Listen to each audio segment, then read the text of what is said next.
Bonjour tout le monde, bienvenue à ce nouvel épisode du podcast L'État financier. Donc encore une fois aujourd'hui en compagnie de mon collègue Gabriel. Salut tout le monde, salut JP.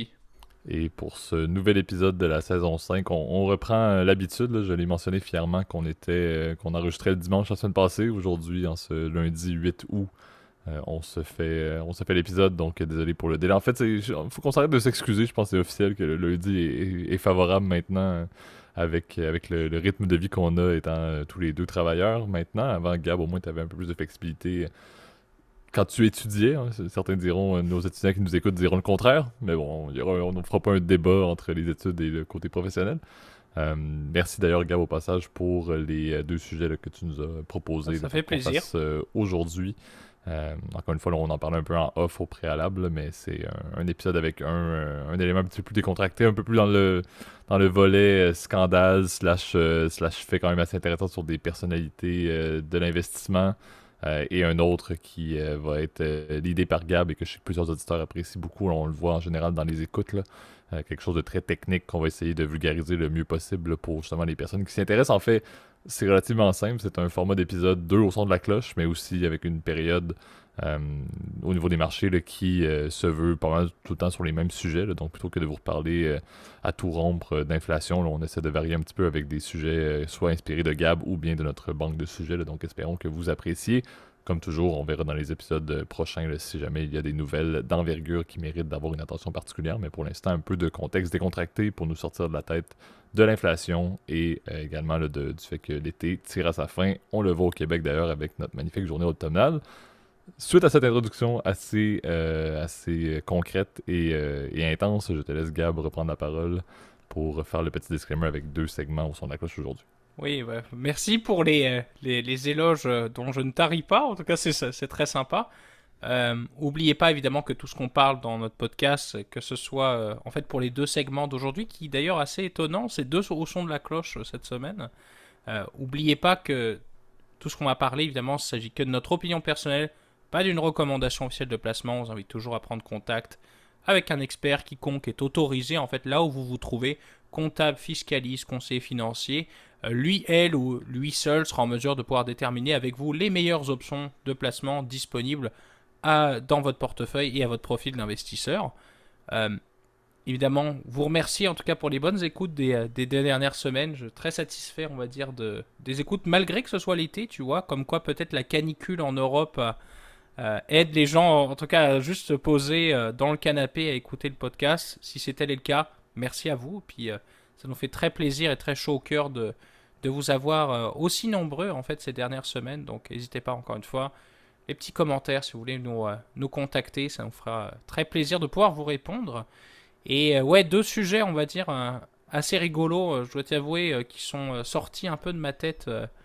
En fait, il y a quelques heures de cela, tu vois, je me disais, putain, c'est vrai qu'on n'a jamais parlé, en tout cas, pour le premier segment. Puis le deuxième segment, peut-être un peu plus complexe, mais qui me fait rire parce qu'il y a un côté.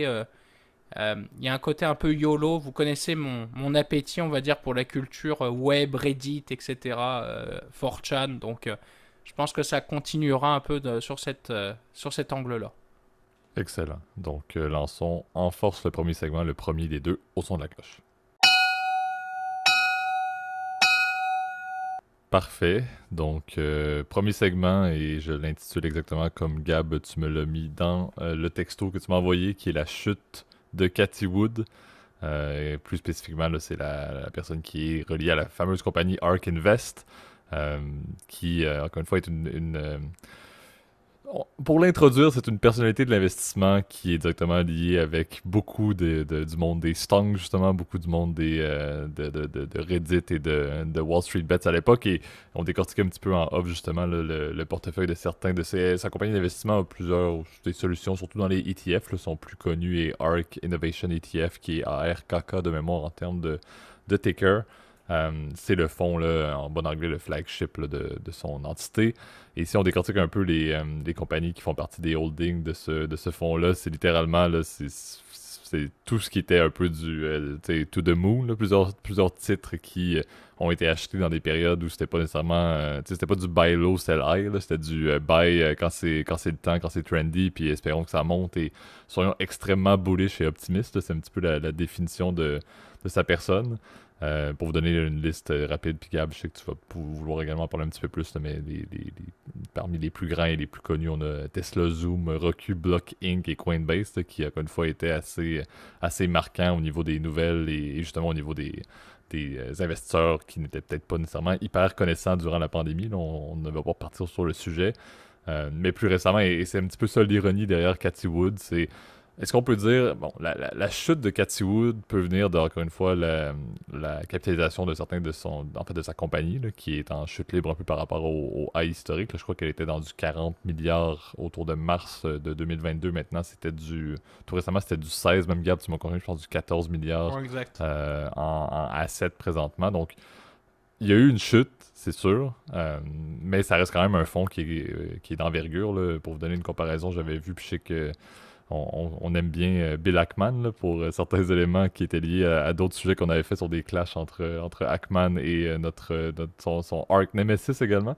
Mais le fameux fonds de Ackman, le Pershing Square, est en dessous en termes de capitalisation et Pershing Square est tout à fait reconnu. Donc c'est certain que Cathie Wood a un aura autour d'elle qui est assez épouvantable. Oui, son fonds est en chute libre présentement, en grande partie à cause de ses décisions d'investissement et sa mentalité bullish épouvantable, mais ça reste que c'est pas non plus un petit joueur maintenant. C'est pas tant que ça une goutte dans le verre d'eau de l'investissement. Il y a quand même un background derrière ça. Encore une fois, est-ce que c'est du hype ou est-ce que c'est du concret? Ça reste à voir, là. C'est un petit peu ça le problème derrière ARK Invest et ARKK plus largement au niveau de l'ETF.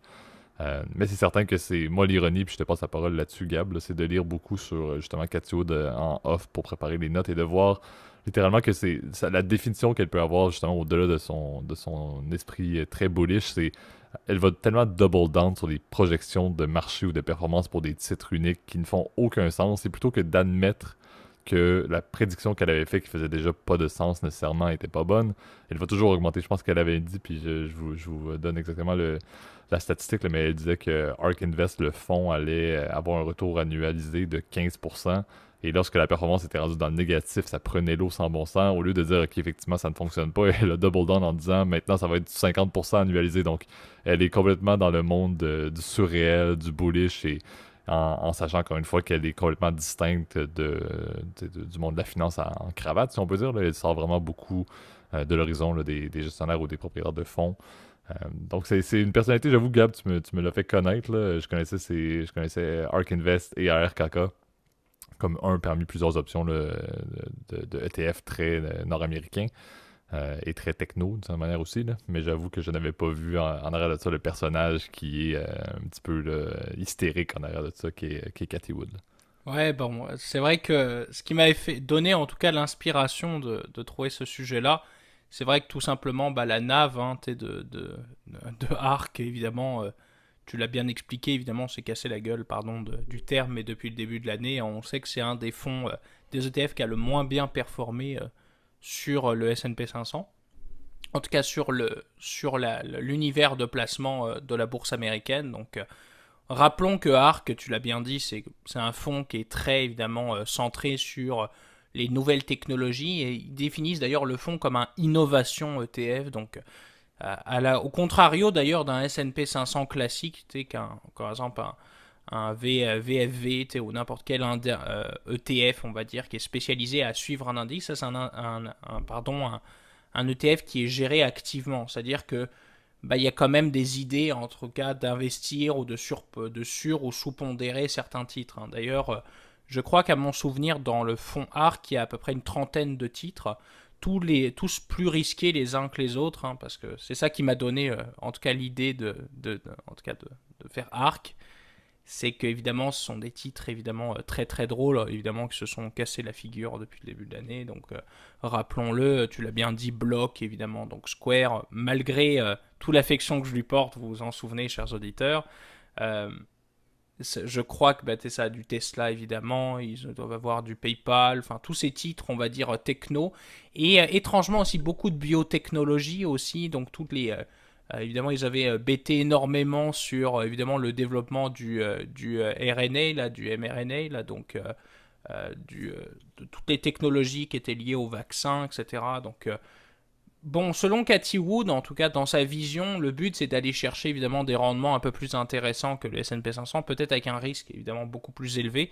D'ailleurs, ils le disent assez publiquement par contre sur leur site. Euh, dans le sens où aujourd'hui vous investissez sur les technologies qui feront demain. Bon, la réponse est que j'ai l'impression que ces technologies-là, j'ai l'impression, ne sont pas encore tout à fait viables ou sont encore trop en stade de développement pour être parfaitement adaptés à notre monde moderne. L'exemple le plus simple, c'est les blockchains. Hein, on en a parlé 50 fois sur le podcast. Vous nous excuserez, chers auditeurs, c'est pour ça qu'on ne passera pas trop de temps dessus. Là, mais les blockchains ont leur intérêt, mais c'est un univers qui est complètement dérégulé. C'est un univers qui est évidemment pour le moment qui ne répond pas aux caractéristiques qu'on recherche d'une monnaie, qui est en l'occurrence d'être une unité de compte, d'être une réserve de valeur. C'est pas le cas puisque ton portefeuille peut se casser la figure du jour au lendemain. Puis un medium of exchange, bah, ça ne l'est pas tellement parce que les frais sont très élevés, le système de transaction reste encore je trouve ça pas très facile, on va dire, pour un utilisateur lambda. Vous pourrez critiquer tant que vous voulez, ça ne changera pas mon opinion. Mais bref, toutes ces technologies-là sont effectivement innovatrices, hein, ça a son intérêt, mais est-ce que réellement ça démérite un investissement avec des prix aussi élevés? Moi, je pense que la réponse est non. Mais bon, ce qui est assez étonnant, c'est que justement, il y a eu des gens qui sont comme Elon Musk, qui seront derrière un gourou qui est Cathy Wood. Moi, j'entendais d'ailleurs, même l'année passée, puis après je te rendrai la parole, JP. L'année passée, on me disait, ah, cette femme-là est en train de révolutionner la finance, etc. Elle est en train de changer le monde tel qu'on le connaît. Bon, moi j'avais mes réserves, on va dire, par rapport à la stratégie qui était très YOLO stock, tu l'as bien dit, là, mais... Et aujourd'hui, bon, bah, Cathy Wood, aujourd'hui, c'est plus une cible de moquerie, on va dire. Et d'ailleurs, c'est assez drôle, et encore une fois, je te laisse la parole après ça. Il y a un ETF qui a même été ouvert, qui short toutes les décisions de placement de Cathy Wood, là. Donc, tu as un ARK Bear ETF qui existe, donc, dans lequel, en fait, tu peux aller chercher les rendements inverses, en fait, opposés, pardon, de ARK Invest au journalier. Donc, comme quoi, ça finit très drôle. Ben exact. Puis, tu sais, je pense un des points qui m'a un petit peu fait écarquiller les yeux, là, c'est en lisant justement d'aller sur le site, puis vous pouvez très bien le faire, soit ARK Invest ou même juste regarder le fameux ARKK, là, qui est, comme on dit, le flagship. Là. Puis d'entendre de lire beaucoup sur. Puis là, je vais mettre mon chapeau académique, là, puis Gab, tu m'excuses, là, le MBA me ramène à des concepts que j'étudie là, de ça quelques mois, là, mais parler de disruptive innovation comme étant la base des décisions d'investissement que le fonds ou le ETF en question sur lequel ça va être basé, en fait, à mon avis, c'est une erreur flagrante parce que les sélections de titres en mode stonk ou peu importe, c'est pas disruptive. Appeler Tesla disruptive quand on a une compagnie qui a une capitalisation à cette hauteur-là et qui vend des véhicules à tout rompre, c'est pas disruptive innovation. Elle vend ça un peu comme étant investir dans des grosses market cap avec très peu de diversification, comme tu l'as dit, Gab, avec très peu de titres également qui font partie, qui sont dans les holdings, comme si c'était des produits avant-gardistes qui n'avaient pas beaucoup d'utilisateurs ou pas beaucoup d'acceptation dans les industries respectives. Le disruptive innovation, pour que ce soit un marché de niche dans un marché déjà existant ou un segment de niche dans un marché existant, et les compagnies qu'on a nommées, oui, il y en a qui sont un petit peu plus récentes en termes de mise en place, certains dans des technologies, comme tu l'as dit, avec la blockchain, qui ne sont pas encore à leur summum, mais je ne suis pas prêt à dire que Coinbase amène dans le segment de marché de la disruption, qui est un terme très, très, très mal traduit, là, mais c'est pas de la disruptive innovation. Donc, je suis pas prêt à dire et je suis pas d'accord avec les fondamentaux derrière là, les décisions d'investissement. À mon avis, c'est de camoufler encore une fois le fait que c'est des gambles sur des titres qui avaient des tendances haussières et qui, encore une fois, là, sont, comme tu l'as dit, autant elle est un peu en mode gourou que je trouve que les compagnies dans lesquelles elle a investi ont aussi une aura d'avoir justement des followers qui vont faire tout ce qu'ils peuvent pour que ces compagnies-là continuent à performer et que leur CEO continue à être mis justement sur des piédestals. Tesla est un excellent exemple.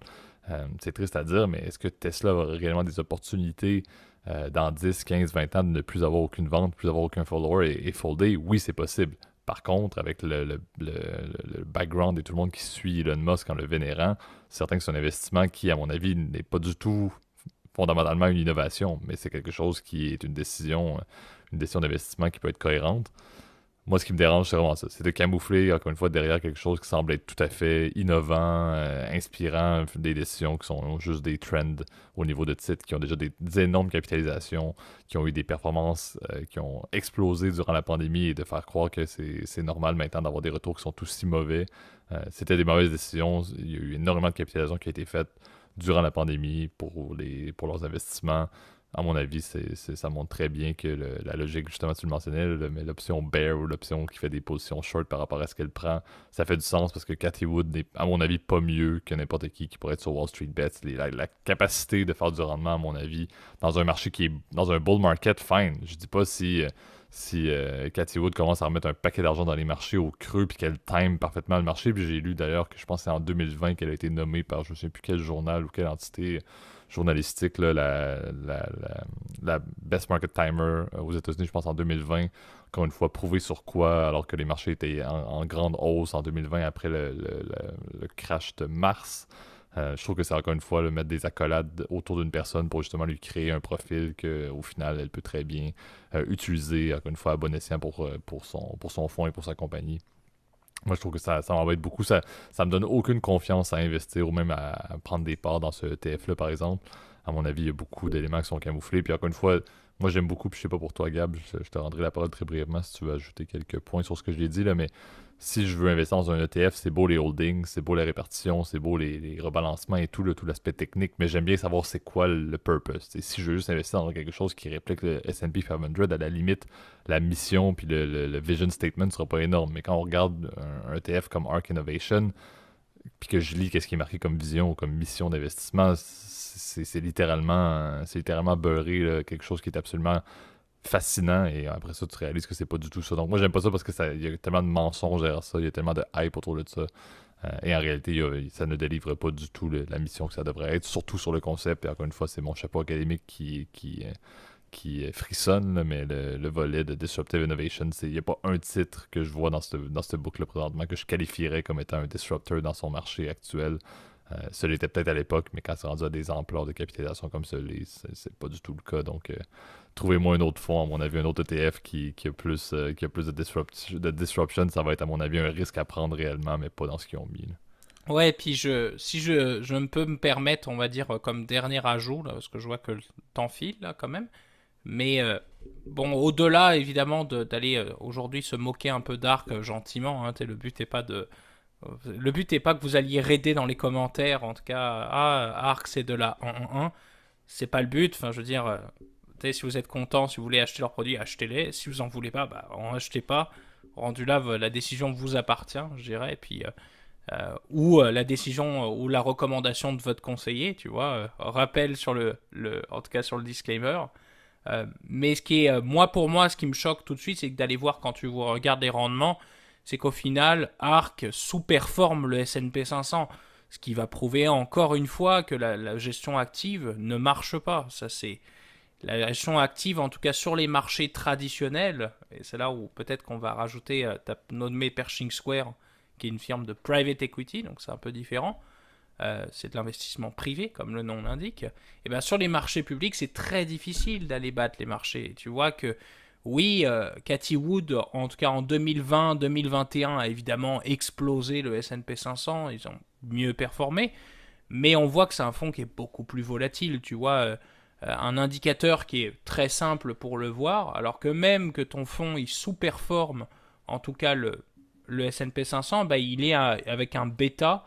Vous vous souvenez, chers auditeurs, donc ça c'est la sensibilité, donc le risque du fonds, et ben, qui est bien au-dessus de 1. Donc en termes de performance, non seulement le fonds est plus risqué, il a un bêta de 1,63, tu vois, je sors les chiffres en direct, 1,63, mais il sous-performe. Donc vous avez un truc qui est plus risqué, mais qui rapporte moins. Donc j'ai du mal à voir l'intérêt évidemment là-dessus. Et évidemment, ARK a tellement été bullish, on va dire, sur des titres qui évidemment se transigeaient avec des multiples tellement élevés que bah, malheureusement c'est que le revers de la médaille. Donc oui, ça a bien performé pendant longtemps, mais c'est clair que cet avenir-là, avec des rendements évidemment to the moon, comme disent certains, évidemment semblait être limité dans le temps. Donc je dirais, et je pense que c'est un exercice, en tout cas un appel à la prudence, entre guillemets, dire que quelqu'un est formidable parce qu'il fait des rendements intéressants sur 2 ans, c'est un faux statement. C'est impossible. Une performance, ça s'évalue sur plusieurs années pour savoir si quelqu'un, un gestionnaire d'actifs, il fait réellement de la vraie performance sur du long terme. Donc, pour moi, en tout cas, Arc Innovation bon, pour l'innovation, ça est ce que c'est. Je pense que JP, tu l'as bien complété. Absolument. Et pour moi, c'est en termes de performance pure et dure, bah, ça vaut 3 francs 6 sous, comme diraient mes grands-parents. Là. Donc, je te dirais, pour moi, ça n'a pas d'intérêt, on va dire, majeur, à part de rajouter du risque inutilement. Et si vous voulez prendre du risque, pourquoi pas aller chercher, comment dire, des fonds avec, par exemple, du fonds Nasdaq. Au moins, il sera beaucoup plus diversifié et vous aurez des rendements qui sont tout à fait similaires, tout à fait corrects. Même si, bon, en ce moment, cette année, c'est un peu plus compliqué. On sait que d'ailleurs, le mois passé a été un peu plus intéressant. C'est un des meilleurs mois, en fait, depuis, je crois, une vingtaine d'années, en tout cas le mois de juillet.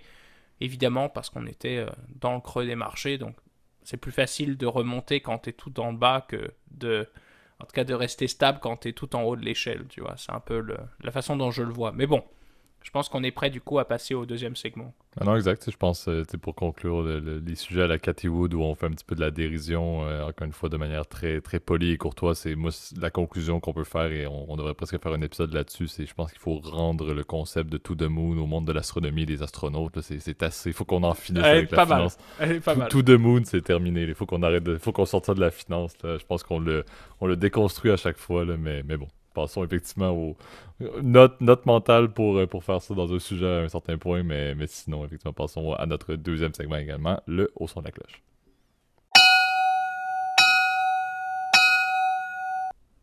Parfait. Donc sujet, encore une fois, on le dit, là, c'est quelque chose que vous allez clairement apprécier. Gab, je vais te laisser intervenir en faisant le Gabriel Show comme tu fais parfois parce qu'il y a un aspect fiscal que je sais que tu as déjà la chair de poule à avoir l'opportunité d'en parler. Là, je le vois à la caméra présentement, donc je vais au moins l'introduire. On veut vous parler un petit peu plus le concept anglais. Et encore une fois, c'est la magie de la finance de marché. Là, c'est très dur de le traduire de manière très, très, très, entre guillemets, sexy. Là. Mais le carried interest, qui est un concept quand même assez notoire là, dans le monde des private equity, t'en parlais tantôt, les venture capital, les hedge funds, tout ce qui implique là, une gestion par un gestionnaire de fonds, qui est une forme de retour qui doit être considérée au-delà du management fee. Là, si on parle du classique, là, le bon vieux 2% de management fee annuel, le carried interest apporte un autre volet, une autre forme de retour, encore une fois, pour le gestionnaire de fonds, le gestionnaire actif, par exemple, et qui, après un certain temps, et c'est là, je sais que Gab, que tu vas intervenir, a une particularité fiscale qui est intéressante et qui est également, et on ne va peut-être pas tomber nécessairement dans le débat aujourd'hui, mais qui est également énormément pointé du doigt par les initiés là, comme étant une des manières pour les grandes fortunes américaines de justement faire une forme d'efficience fiscale, pour ne pas dire efficience remplacée par évasion. Mais effectivement, là, c'est un concept qui apporte après un certain temps. Pour vous donner une idée, là, carried interest, normalement, c'est au-delà de dire que c'est une compensation, là, ça peut tourner autour de 20% là, des retours du fonds après le remboursement du capital investi par l'investisseur, encore une fois, qui va être, et là c'est là où Gab, tu pourras intervenir, là, mais qui va être uniquement obtenu lorsqu'il y a, par exemple, je pense que c'est avec des liquidations, mais normalement, il y a une période de temps où là, ça va être payé. Ce n'est pas immédiat comme un management fee qui va tomber, par exemple, annuellement. C'est quelque chose qui va suivre la période d'investissement de l'actif en question. En général, j'essaie de voir un peu là, au-delà, parce que c'est rapidement on tombe dans le contexte de taxes, parce que au-delà de ce concept-là et de l'introduction, il n'y a pas grand-chose d'autre. À mon avis, c'est vraiment un complément de rémunération qui est intéressant, qui change du management fee, qui est vraiment perçu directement, et qui est un retour qui va directement au niveau du gestionnaire de fonds, comme je l'ai dit, au-delà du capital. Ouais, bah, en fait, l'intérêt en fait, du carried interest, en tout cas de ce sujet-là, c'est que déjà, premièrement, on entend énormément parler, en tout cas sur la presse mainstream, mais aussi sur la presse non mainstream, je te dirais, en particulier bah, justement les Reddit, les comptes, on va dire, dédiés à la finance. Ça me fait beaucoup rire, mais Liquidity, si vous voulez regarder, en tout cas rire de choses liées à la finance, je vous invite à le suivre sur Instagram ou sur Twitter, donc c'est très très drôle. Évidemment, c'est très financier, là, donc bon, il y a certaines personnes qui trouveront ça un peu lourd. Vous m'excuserez, mais en tout cas, moi, je trouve ça très drôle. Et une des blagues récurrentes, en tout cas des running gags récurrents, c'est le fameux carried interest. Alors Et oui, d'ailleurs, si je peux ajouter avant que tu te lances, le fait que ce fameux exemple de 20% va quand même être appliqué avec une performance cible à atteindre. Là. C'est pas quelque chose comme le management fee qui est presque automatique. Là. Il y a quand même une performance à atteindre pour obtenir ce 20%-là. Et je sais qu'on pourra en parler, Gab, je te lance la balle à nouveau là, pour que tu interviennes. Là, mais il y a également la logique du clawback, qui est un concept intéressant si la cible n'est pas atteinte par le gestionnaire. Et là, le clawback peut prendre de l'intérêt, encore une fois, pour les investisseurs et le volet fiscal. Je te fais le service et mon Dieu, c'est tu me beau. renvoies je te fais le service volé et tu mènes 15-0. Je crois. Là, je pense que c'est non, là, je pense que t'as fait un smash dès le service. Là, c'est magnifique. Là, c'est un ace en fait. Mais oui, tu l'as bien dit, le carry d'interest, en tout cas, c'est ça. C'est en tout cas, comment dire, une portion en tout cas du rendement en fait d'un fonds de private equity ou de venture capital qui est donné en fait, c'est ça, au gestionnaire d'actifs. Alors c'est compensé. Alors souvent la règle, tu l'as bien dit, c'est le 2-20. Donc par exemple 2% de frais de gestion et le 20% des gains qui ont été effectués. Et tu l'as bien dit, il y a certaines provisions qui t'empêchent. Il faut que tu atteignes un certain rendement cible, ce qu'on appelle un hurdle rate. D'ailleurs, c'est un peu pour ceux qui sont un peu plus intéressés par cette industrie très intéressante qu'est le PI. Ça s'appelle le soft ou le hurdle rate.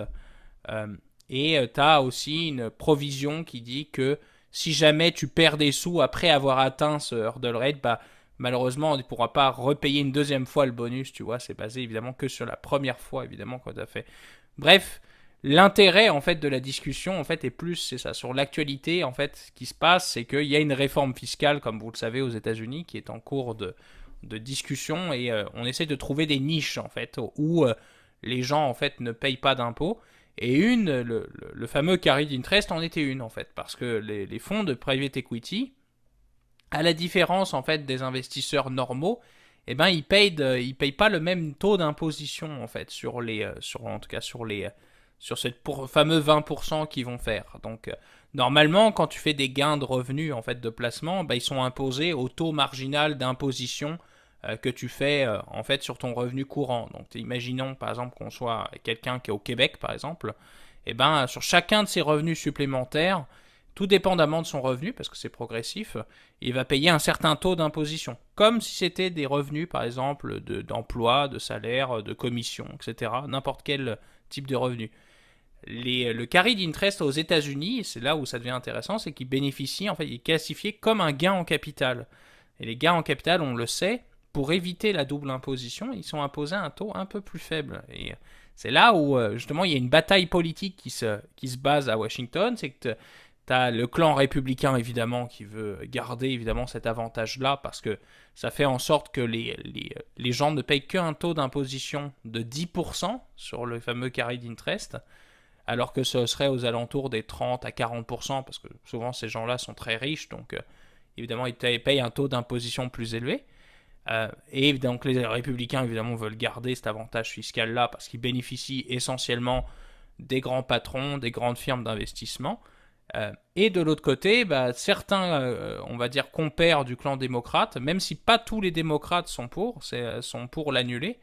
Et donc c'est ça qui est très intéressant. Donc on va dans le futur savoir exactement qu'est-ce qui va se passer, on va dire, de ce côté-là, parce qu'on sait que évidemment, le fait que ce soit imposé un taux d'imposition un peu différent, bah, ça crée un avantage, on va dire, un peu inutile, non compétitif, on va dire, entre justement ces firmes d'investissement privées et les firmes d'investissement normales qui, elles, pour le coup, si c'était pas classifié comme ça, bah, paieraient un taux d'imposition qui est le même pour tous. Exact. Puis tu vois, je lisais en même temps que tu parlais, le CNBC a sorti il y a 7 heures là, par rapport au moment où on enregistre justement lundi soir, le 8 août. Le fait que le fameux Inflation Reduction Act, la provision qui était liée justement au carried interest et à la modification a été retirée de ce qui a été approuvé au Sénat aujourd'hui d'ailleurs. Donc ça montre encore une fois que ce projet de loi bipartisan qui à la base était lié à une réduction de l'inflation et qui finalement, un peu comme tout ce qui se passe aux États-Unis, lorsqu'il y a un projet de loi qui s'entend, c'est bipartisan et au final il y a un paquet de trucs qui n'ont aucun rapport avec l'objectif initial du projet de loi. Encore une fois, mon petit rant rapide sur ce qui se passe dans les chambres américaines. Mais effectivement, le carried interest semble être encore là pour rester avec le fait que ça a été retiré complètement. Donc ça laisse encore une fois la même logique, le bon vieux fardeau, la vision. Et c'est ce que je trouve intéressant que tu soulèves, c'est que le fameux concept des taxpayers, c'est quelque chose que personnellement, on peut connaître lorsqu'on s'initie à la finance et lorsqu'on s'y intéresse. Par contre, ce n'est pas quelque chose que le commun des mortels connaît. Donc, je trouve que ça lève le voile sur quelque chose d'assez intéressant. Le volet, comme tu l'as dit, là, on s'entend que les exécutifs de hedge fund ou de venture capital fund, c'est pas non plus des personnes qui payent, qui gagnent à peu près 50 000 US par année. Là, donc, Non, c'est c'est une strate de la société qui va quand même assez bien. Et également, en général, les personnes qui investissent sont soit des firmes ou bien des familles de grande fortune ou des personnes qui ont suffisamment d'argent pour ne pas trop non plus là, avoir de problème à payer la compensation envers leur manager de fonds. Là. Tu peux le dire, ils s'en foutent un peu. Hein. C'est Ben, rendu là.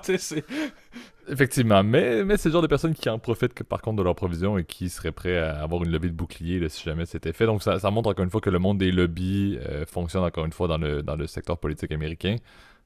Et qu'encore une fois, on risque d'avoir l'occasion d'en reparler à nouveau parce que c'est pas demain la veille qu'on va retrouver ce genre de provision-là dans un acte américain lié à l'inflation ou autre lié à la finance et l'économie. Ouais, bah c'est l'intérêt, et puis on rendra l'antenne là-dessus, mais c'est clair que cette histoire-là, elle démontre deux choses, c'est-à-dire que malheureusement, encore une fois, les riches sont toujours plus riches. Hein, là, on va penser que finalement, je suis communiste, hein, alors que bon, on va penser quand même que souvent, en tout cas, l'industrie de la finance, on va dire, est pas très pour ces idées-là, là, mais euh, c'est quand même assez étonnant quand même qu'on a atteint un tel niveau d'absurdité qu'on va dire que justement, en fait, ce genre d'avantages fiscaux, ils bénéficient essentiellement en fait aux multimilliardaires, en fait, aux gens qui ont de l'argent, en fait.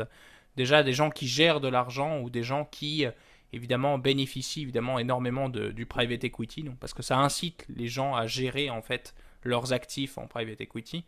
Donc c'est un peu encore une fois, on avantage toujours par ces crédits d'impôt, évidemment, une frange de la population marginale. Puis le deuxième truc, c'est qu'évidemment, encore une fois, le pouvoir des lobbies est très important aux États-Unis. Hein. On le sait, les contributions politiques aux États-Unis, d'ailleurs, sont payées beaucoup par des entreprises qu'on appelle des PAC. Donc je ne sais pas comment on appelle ça, la Political Compensation, quelque chose comme ça. Et ces PAC-là, évidemment, sont énormément critiqués parce que, évidemment, le pouvoir des lobbies est important. Mais bon, malheureusement, dans le podcast État financier, on ne pourra malheureusement pas changer le monde. Mais bon, il est comme il est, et puis c'est comme ça, malheureusement. Là. Effectivement. Donc sujet intéressant à lire davantage là-dessus. Là. C'est certain qu'encore une fois, il y a toujours deux volets, deux côtés à la médaille. Là. Donc, c'est certain que ça reste une compensation. Ça reste, encore une fois, si les retours sont bons, mais chaque compensation en vaut le coup. Donc, je vais faire l'avocat du diable par rapport à notre discussion. Là. Bien évidemment, il y a deux côtés assez intéressants à lire. On voulait rester en surface, donc merci Gab pour ça. Là, on n'est pas allé trop en détail pour justement vous laisser la salive à la bouche et l'intérêt d'aller lire, comme on le mentionne fréquemment là, dans le disclaimer de début d'épisode, de oui, consulter des professionnels, mais également, je le mentionne plus du tout assez souvent, mais allez faire vos lectures lorsque ça vous intéresse. Je pense qu'il y a énormément de connaissances qui sont disponibles là-dessus, surtout lorsque CNBC fait des articles aux 7 heures et qu'ils ont un sujet qu'ils trouvent intéressant et qu'ils peinturent sur tous les murs. Je vous le confirme, il y a du matériel pour les personnes qui aiment lire en anglais. Ouais, puis je suis persuadé qu'il y aura premièrement beaucoup de gens qui seront, en tout cas des auditeurs du podcast, qui iront lire sur le carry d'interest. Et deuxièmement, beaucoup de gens, je suis persuadé, qui auront un jour à payer du carry d'interest une fois dans leur vie. Donc, effectivement. Je vous le souhaite. Puis, je vous le souhaite. Si vous voulez compléter ce que vous avez vu sur le podcast et ne pas avoir écouté sur le podcast, pardon, et ne pas avoir besoin d'une tasse de café, allez voir l'opinion de Jim Cramer là-dessus. Ça risque d'être divertissant. Je l'attends impatiemment. Ça risque d'être demain, à mon avis, vu que la nouvelle semble être tombée aujourd'hui. Là. Ouais, bah, après, il est un peu dans la même trempe que Cathy Wood, hein, étrangement. C'est comme quoi. Certes, mais son énergie est transcendante. Donc, allons voir qu'est-ce qu'il va nous sortir sur le carried interest. Mais merci pour ça. Donc, je te repasse la parole, Gab, à nouveau, donc, pour conclure l'épisode d'aujourd'hui. Ouais, bah évidemment, vous connaissez la recette. N'oubliez pas de partager notre contenu si ça vous a plu. Mettre un petit like, un petit commentaire. Donc, vous le savez, pour les plateformes audio, vous pouvez toujours vous abonner. Spotify, Apple Podcast, Google Podcast, Overcast, Amazon Podcast, Deezer. Je pense que je les ai à peu près toutes nommées. Plus qu'à l'habitude, d'ailleurs. Oui, donc, oui. Chapeau. Oui, c'est venu naturellement dans le flow de la discussion, comme quoi. Et n'oubliez pas, évidemment, si vous voulez nous partager à vos amis, c'est la meilleure façon, en tout cas, de partager notre contenu et notre travail. Si ça vous a plu, bah, n'hésitez pas à en parler à vos proches. Et nous, ça nous permet de faire grandir la communauté, l'état financier. C'est comme vous le savez, c'est toujours un plaisir de pouvoir discuter à chaque semaine de notre passion, en tout cas, qui est la finance. Et donc, Si ça vous a plu, n'hésitez pas à le faire et à nous partager aussi vos opinions en commentaire. On les lira avec grande attention. Absolument, puis on peut quand même se féliciter. En plus de 2 ans, on n'a jamais eu besoin de partir un hashtag. Donc ça, j'avoue qu'on peut être fier de ne pas avoir eu besoin de lancer ça. Donc merci à vous pour le bouche à oreille, ça paraît. On n'a pas eu besoin des médias sociaux, donc beau succès là-dessus. Ouais, et puis en tout cas, je vous souhaite à tous une très bonne semaine et merci encore. Bonne semaine tout le monde. Salut.